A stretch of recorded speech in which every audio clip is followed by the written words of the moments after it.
ये वैदिक तांत्रिक जो ये है परंपरा उसके अनुसार बनाए गए और सेम टू सेम इसी प्रकार के जो शिल्प और इसी प्रकार के जो रचनाएं जो है बौद्ध तांत्रिक जो तांत्रिज्म जो है उसके अंदर या फिर वज्रयान शाखा में जो है हमें दिखाई देता है। देख सकते हो ये जो ब्राह्मण है यहाँ पर इस प्रेत को आग लगाई गई है, जलाया जा रहा है और अग्निदाह का ये पूरा जो विधि है वे यहाँ पर हो रहा है।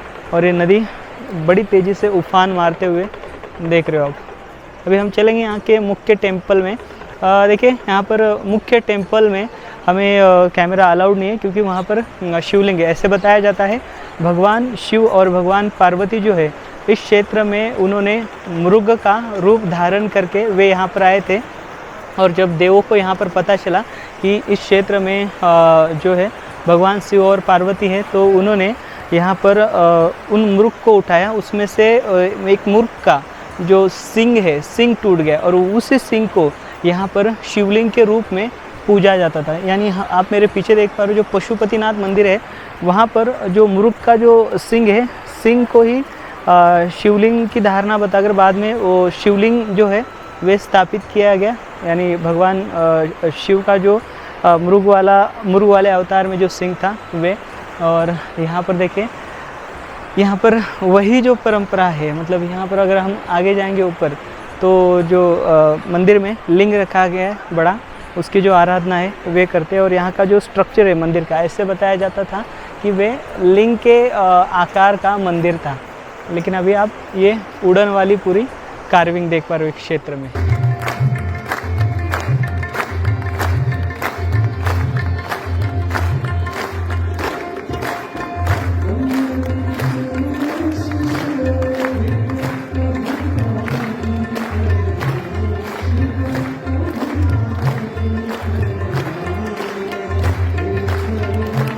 स्वागत है आपका नेपाल देश के काठमांडू ज़िले के या फिर काठमांडू शहर के गलियारों में घूमते घूमते हम आ पहुँचे हैं पशुपतिनाथ मंदिर के क्षेत्र में।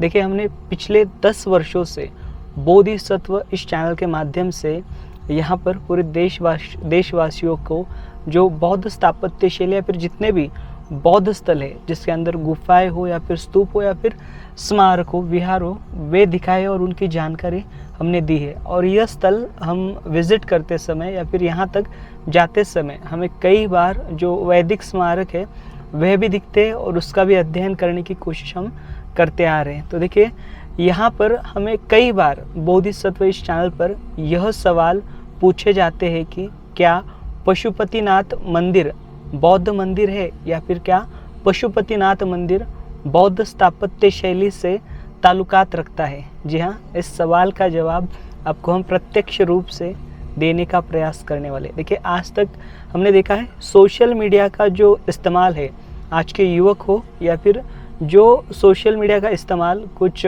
फाइनेंस जनरेट करने के लिए या फिर रेवेन्यू के लिए, पैसे कमाने के लिए करते, वे अनाप शनाप जो बातें हैं या फिर अनाप शनाप जो कंटेंट है वो यूट्यूब के माध्यम से डालते रहते, जिसके कारण लोग जो है वे संभ्रमित हो जाते हैं और लोग बिना किसी ऐतिहासिक बैकग्राउंड के या फिर बिना किसी ऐतिहासिक तथ्य या फिर उसके एविडेंस को परखे बगैर वे किसी भी बातों पर विश्वास मान लेते हैं। और इसका असर यह होता है कि समाज में जो संतुलित बातें रहती है या फिर थोड़ा बहुत जो है इधर उधर की बातें आती है और संभ्रम जो है वे फैलने लगता है। यहाँ पर कुछ गिने चुने या फिर कुछ बौद्ध शिल्प भी है, तो वह शिल्प यहाँ पर कैसे आए, उसका यहाँ पर कैसे ताल्लुकात जो है इस मंदिर से रहा है, वे भी हम जानने की कोशिश करने वाले। अब से अनुरोध है ये वीडियो जो है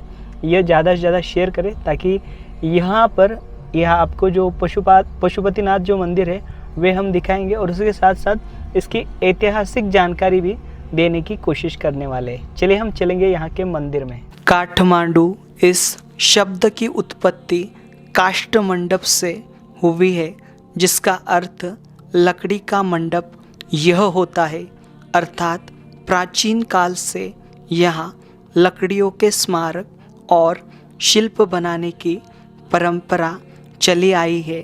देखिए ये जो मंदिर है बागामती नदी के तट पर बसा हुआ है और पूरे भारत देश में से यहाँ पर लाखों की संख्या में प्रतिवर्ष जो लोग हैं वे आते हैं। मतलब डेली हज़ारों की संख्या होती है, वे लाखों तक भी पहुँच जाती है। तो ये बहुत ही पवित्र स्थली के रूप में इसे मान्यता दी जाती है और केदारनाथ जैसे ही इसे मान्यता दी जाती है। केदारनाथ का यह भाग 2 बताया जाता है। देखिए यहाँ का माहौल, यहाँ पर भी उसी प्रकार के आप देख पा रहे हो सारे पूजा भंडारण के जो शॉप है वो दिखाई देंगे आपको और उसी प्रकार की जो भाविकों की गर्दी जो है, तांता जो है वे यहाँ पर लगा हुआ है।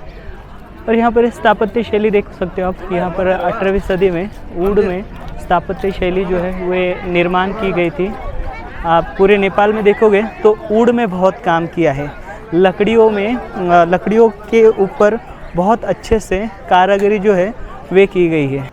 यह बागामती नदी का तट है जहाँ पर देखिए प्रेत जलाए जाते हैं। डेली यहाँ पर सैकड़ों की संख्या में या फिर हज़ारों की संख्या में प्रेत जो है वे जलाए जाते हैं। इस बागामती नदी को बहुत ही पवित्र समझा जाता है। ये जो सारे ब्राह्मण है, यह सारे ब्राह्मण भारत देश के हैं और इन्हें प्रशिक्षित करके भेजा गया है। जो शंकराचार्य मठ जो है वहाँ का, शृंगेश्वरी का, वहाँ के ये सारे ब्राह्मण हैं और उन्हीं के कब्ज़े में ये जो पूरा क्षेत्र है वे आज है। यहाँ पर जो भी क्रियाएं होती है, जो भी विधियाँ होती है वैदिक धर्म के अनुसार, वे उन्हीं के हाथों से यहाँ पर की जाती है। देखिए अभी हम ये जो क्षेत्र है यहाँ से अभी हम ऊपर चलेंगे और यहाँ पर के आपको और भी जो रोचक तथ्य है वे दिखाने की कोशिश करेंगे, वे बताने की कोशिश करेंगे। देखिए यहाँ पर बंदर आपको दिखाई दे रहे। चलिए देखिए यहाँ पर कुछ इस प्रकार का जो माहौल है वो है। और ये जो आप शैली देख पा रहे हो आधुनिक, यह लगभग 19वें और 18वीं सदी के आसपास बनाई गई है। या फिर इस यहाँ पर ऊड और यहाँ पर लोहे का इस्तेमाल कर कुछ आधुनिक स्मारक जो है वे बनाए गए हैं। और ये स्थापत्य शैली देख पा रहे हो, ये मिक्स है, ये कालानुसार बनाए गए स्मारक है और उसे उस प्रकार से रिनोवेट किया गया है। यहाँ पर इन्हें पुनर्विकसित जो है वे किया गया है। इसकी शैली देखिए, इसकी शैली में आपको यहाँ पर नंदी दिखाई देगा या फिर ऊपर नाग के शिल्प है। और देखिए ये आधा डोम टाइप लग रहा है और आधा यहाँ पर गर्भगृह बनाया गया है। ऐसे ही मंदिर जो है इसके पूरे क्षेत्र में जो है वे बिखरे हुए हैं। यह मुख्य प्रवेश द्वार देख पा रहे हो आप। यहाँ पर जूते चप्पल उतारने की सुविधा जो है वे दी गई है। निःशुल्क तौर पर जूते जो है या फिर चप्पल जो है वे रखे जाते हैं, टोकन दिया जाता है। देखिए यहाँ पर पूरे मतलब ये वाला काठमांडू वाला एरिया फिर नेपाल में जो है भगवान बुद्ध को और भगवान शिव को एक समान ही माना जाता है। इसलिए आपको यहाँ पर हमने कई बार देखा है, आगे हमको देखने को मिलेंगे, जहाँ पर ऊपर भगवान बुद्ध का स्तूप है, नीचे योनि वाला जो एरिया है या फिर योनि का जो स्थापत्य है वो हमें आमतौर पर इस पूरे क्षेत्र में जो है भी दिखाई देगा। देखिए यहाँ पर भी पशुपतिनाथ में इस प्रकार के बहुत सारे जो स्तूप जो है वो आपको देखने को मिलेंगे। इसका कारण यही है कि यहाँ पर तांत्रिक जो विधियाँ है वे ज़्यादातर लोग मानते हैं, चाहे वो वैदिक हो या फिर चाहे वो वज्रयान शाखा की हो। देखिए यहाँ पर जो शिल्प हम देख पा रहे हैं यह कहीं ना कहीं ऐसे प्रतीत होते हैं, हमने इससे पहले भी देखे जिस प्रकार के बोधिसत्व की मूर्तियाँ होती हैं, ठीक वैसी शैली है। इसका कारण यही है कि यहाँ पर देखिए तांत्रिक जो पंथ है, तांत्रिक पंथ का यहाँ पर बड़े पैमाने में मतलब इस क्षेत्र में प्रभाव था। और चाहे वो वैदिक धर्म हो चाहे फिर बौद्ध धर्म हो, तो तांत्रिक में यहाँ पर देखिए बुद्धिज़्म में जो तांत्रिक देवता है जिसके अंदर गणेश जी हुए, ब्रह्मा जी हुए, विष्णु जी हुए या फिर इसके अंदर भगवान शिव हुए, इन सब को माना जाता है तांत्रिक बुद्धिज़्म में। और इसके कारण हमने इस प्रकार की तांत्रिक जो मूर्तियाँ है इससे पहले भी देखी है और इससे पहले भी आपको दिखाई है, जो यहाँ पर आमतौर पर पशुपतिनाथ मंदिर में भी आपको दिखाई देती है। घाट वाला एरिया देखिए, यहाँ पर पूरे मंदिरों में इसी प्रकार के जो स्थापत्य है वो आपको दिखाई देंगे। देखिए यहाँ पर ये घाट आप देख पा रहे हो, ये नदी, इसके इर्द गिर्द और इसके कोने कोने पर जितने भी आपको स्मारक दिखाई दे रहे हैं, इन स्मारकों में इसी प्रकार की जो मूर्तियाँ जो है वे हमको दिखाई देंगी। इवन बुद्धिज़्म में मतलब जो तांत्रिक बुद्धिज़्म है उसके अंदर भगवान शिव को बोधिसत्व अवलोकितेश्वर की रूप में भी प्रस्तुत किया जाता है, या फिर वह भी जो अवधारणा जो है वे बताई जाती है। तो यहाँ पर देखिए, यहाँ पर एक बहुत ही शानदार शिल्प है, अवलोकितेश्वर बोधिसत्व जैसा दिखने वाला शिल्प है। यह दरअसल विष्णु का शिल्प है, क्योंकि इसके ऊपर आप नागों का फन देख सकते हो और इनका मुकुट भी देख सकते हो। इनके एक हाथ में चक्र है, एक देखिए आपके मेरे लेफ़्ट साइड में यहाँ पर चक्र दिखाई दे रहा है, और राइट साइड में गदा दिखाई दे रहा है, और एक हाथ में शंख दिखाई दे रहा है, और एक हाथ में पद्म दिखाई दे रहा है। तो ये जो है भगवान विष्णु का जो शिल्प है वे यहाँ पर दिखाई देता है, जो कि तांत्रिक बुद्धिज़्म में इसे अवलोकितेश्वर बोधिसत्व भी कहा जाता है। पूरे इस क्षेत्र में तांत्रिक बुद्धिज़्म होने के कारण, या फिर तांत्रिक बुद्धिज़्म का यह गढ़ होने के कारण, यहाँ पर इस प्रकार से जो है इस क्षेत्र में बड़ी संख्या में ऐसे जो स्मारक है वे बनाए गए थे। देखिए, यहाँ पर लगभग 5वीं से 6ठी शताब्दी में जो लिच्छवी राजवंश था, लिच्छवियों द्वारा यहाँ पर बड़ी संख्या में ये जो स्मारक है, यहाँ पर बौद्ध स्मारक हो या फिर चाहे वैदिक स्मारक हो, जो तांत्रिक से ही मिलते हैं, दोनों भी यहाँ पर के बौद्ध हो या फिर वैदिक हो, दोनों में तांत्रिक जो विधियाँ जो है वे की जाती है, या फिर तंत्र का उपयोग किया जाता है, जिसके कारण यहाँ पर हमें सिमिलैरिटी दिखाई देगी तांत्रिक के कारण। और यहाँ पर जितने भी हम अभी ये देख पा रहे हैं, जितने भी स्थापत्य देख पा रहे हैं, ये वैदिक तांत्रिक जो ये है परंपरा, उसके अनुसार बनाए गए, और सेम टू सेम इसी प्रकार के जो शिल्प और इसी प्रकार के जो रचनाएं जो है बौद्ध तांत्रिक जो तांत्रिज्म जो है उसके अंदर या फिर वज्रयान शाखा में जो है हमें दिखाई देता है। देख सकते हो, ये जो ब्राह्मण है, यहाँ पर इस प्रेत को आग लगाई गई है, जलाया जा रहा है, और अग्निदाह का ये पूरा जो विधि है वे यहाँ पर हो रहा है। और ये नदी बड़ी तेज़ी से उफान मारते हुए देख रहे हो आप। अभी हम चलेंगे यहाँ के मुख्य टेम्पल में।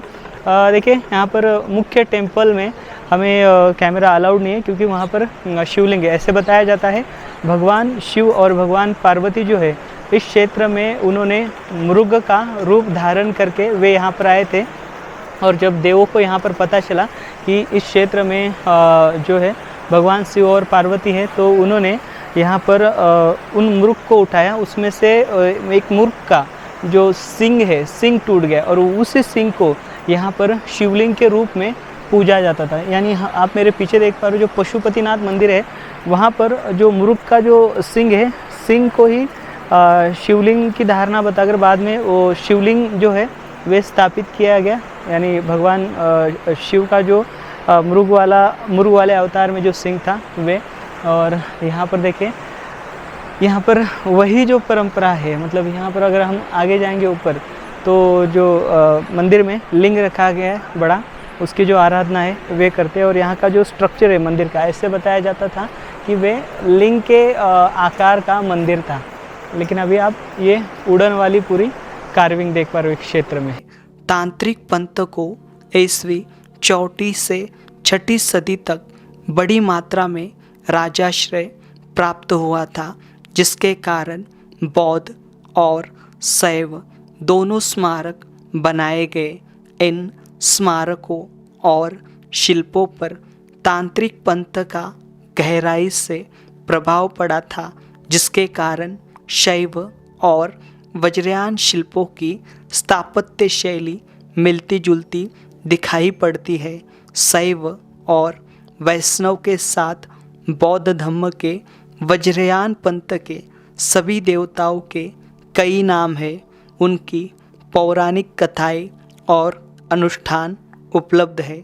ऋग्वेद में शिव अर्थात शर्व नाम से जाने जाने वाले धनुर्धारी देवता के मिथकों के पीछे एक इंडो आर्यन विरासत छिपी हो सकती है, जिसका नाम प्राचीन ईरान के आवेस्ता में भी मिलता जुलता है। पशुपतिनाथ को सभी पक्षियों और प्राणियों का स्वामी माना जाता है। कहा जाता है यहाँ के मंदिर का निर्माण कार्य लिच्छवी राजा प्रचंड देव इनके द्वारा किया गया था। यहाँ छोटे बड़े कुल मिलाकर 518 स्थापत्य स्मारक है। यहाँ के मुख्य मंदिर समेत अन्य स्मारकों की कई बार मरम्मत कराई गई है। मुख्य मंदिर की बाहरी परतों पर सोने और चांदी का मुलायमा चढ़ाया गया है। अभी हमने मुख्य गेट में प्रवेश कर लिया है। देखिए ये मुख्य द्वार है। यहाँ से अभी हम सीधे मंदिर की ओर आगे बढ़ रहे हैं। देखिए यहाँ पर इस प्रकार के छोटे छोटे जो शिवालय हैं वो आपको दिखाई देंगे। पूरे इलाके में कुछ पुरानी इमारतें हैं और कुछ आधुनिक इमारतें जो है वो आपको दिखाई देगी। यहाँ पर देखें सारे ऑलमोस्ट आपको इंडियन जो है वो दिखाई देंगे। देखिए यहाँ पर इस शिल्प देखिए,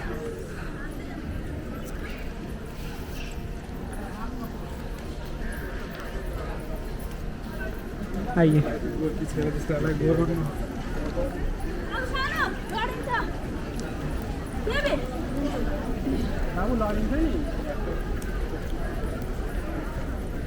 यहाँ पर शंकराचार्य का ये मठ है और इसके अलावा यहाँ पर देखिए अभी हम मंदिर के पास आए हुए हैं। देखिए यहाँ पर बहुत सारी भीड़ है और बाहर देखिए इस प्रकार से यहाँ पर पूरे जो ब्राह्मण जो है पंडित वो बैठे हुए हैं। और आगे बढ़ेंगे तो देखिए यहाँ पर कई सारे विदेशी पर्यटक भी हमें दिखाई देंगे। देखिए पूरा ये जो ताता जो है वो लगा हुआ है। देखिए यहाँ पर भगवान शिव और यहाँ पर भगवान गणेश और जो सरस्वती माता जो है उनके जो पूरे ये है पिक्चर जो है वो लगाए हैं। और यहाँ पर के स्मारकों पर देखिए आग जो है आंखें बनाई गई है। देखिए यहाँ से आपको मुख्य मंदिर की ओर जाने वाला ये प्रवेश द्वार दिखाई दे रहा है, जिसके अंदर बड़ा नंदी जो है वो आपको दिखाई देगा गोल्डन कलर में। हम लोग अंदर जाकर आ चुके हैं और अंदर देखा हमने पूरा जो है पूरे क्षेत्र में जो है प्राचीन सारे जो लिंग है वो लिंग दिखाई देते हैं और साथ ही साथ कई सारे भगवान शिव, भगवान विष्णु, भगवान पार्वती या फिर कई जो शिल्प गणेश जी के हो या फिर अन्य जो है मतलब सरस्वती हो, जितने भी जिस प्रकार से हमने तांत्रिक जो शिल्प देखे हैं जो कि वज्रयान शाखा के जिस प्रकार से शिल्प देखे हैं, ठीक वैसे ही शिल्प और भगवान शिव के जो शिवलिंग जो है जिसके ऊपर फेस बनाए गए वे सारे मतलब यहाँ पर हज़ारों की तादाद में अंदर है। मंदिर के अंदर हमें रिकॉर्डिंग करने नहीं मिली क्योंकि अंदर वर्जित है रिकॉर्डिंग करने के लिए। और पूरे अंदर जो है इंडियन जो ब्राह्मण है वो बैठे हुए हैं जो कि पूजा पाठ करते हैं और पूजा पाठ करने के लिए वे यहाँ पर जो दान दक्षिणा है वो लेते हैं। देखिए पूरा एरिया भरा पड़ा हुआ है और ऐसे प्रतीत होता है। यहाँ पर देखिए नेपाल में जो है अधिकतर जो लोग हैं वे वैदिक धर्म को या फिर जो वैदिक परंपरा को मानने वाले ही है और उसके अनुसार वे जो है यहाँ पर जो कुछ उनकी श्रद्धा भाव जो है इन स्थलों के प्रति वे रखते हैं, चाहे वे बौद्ध हो चाहे वे इस प्रकार से वैदिक हो। प्रमुख मंदिर में 4 मुखी लिंग है जो शिव के विभिन्न पहलुओं का प्रतिनिधित्व करता है। तांत्रिक धर्म के एक प्रमुख देवता के रूप में उभरने से पूर्व शिव को प्रजनन क्षमता के देवता के रूप में पहचाना जाता था। तंत्रवाद की उत्पत्ति के कारण अयज्ञेय और नास्तिक दर्शनों को शैववाद के आस्तिक संप्रदाय के साथ सामंजस्यपूर्व ढंग से मिश्रित किया गया था, जिसमें शिवलिंग तांत्रिकवाद के सभी पहलुओं का प्रतीक माना गया था। काठमांडू एकमात्र ऐसा क्षेत्र है जहां प्राचीन काल से तांत्रिक पंथ का विकास होते आया है, जिसमें शैव और बौद्ध धर्म की वज्रयान शाखा फूली फैली है। ऐसी मान्यता है कि यहाँ के शमशान भूमि में गुरु रिनपोचे यानी गुरु पद्म संभव इन्होंने कई बार ध्यान कर अध्यात्म की उपलब्धियाँ प्राप्त की थी। गुरु पद्म संभव, इनके अलावा यहाँ कई वज्रयानी और तिब्बती भिक्षुओं ने यहाँ पर स्थित छोटी छोटी गुफाओं में ध्यान किया था। प्राचीन काल से शैव और बौद्ध धर्म के वज्रयान शाखा का तंत्रवाद से गहरा संबंध रहा है। नेपाल, बिहार, पश्चिम बंगाल, बांग्लादेश, ओडिशा, झारखंड, छत्तीसगढ़, यह ईस्वी 4वीं सदी से लेकर 6वीं सदी तक तांत्रिक पंथ के प्रमुख केंद्र रह चुके हैं, जिसमें बौद्ध धर्म की वज्रयान शाखा के बोधिसत्व और हिंदू देवी देवताओं की उत्पत्ति हुई है, जिसमें पुरुष और महिला दोनों शामिल है। इस तांत्रिक पंथ की उत्पत्ति का अनुमान लगाना असंभव है। यह रूढ़िवादी परंपराओं और वर्चस्व के जवाब और विरोध में उभरा था। तंत्रवाद प्रकृति में विषमतावादी और अस्पष्ट गुप्त विश्वासों एवं अनुष्ठानों की ओर जाता है।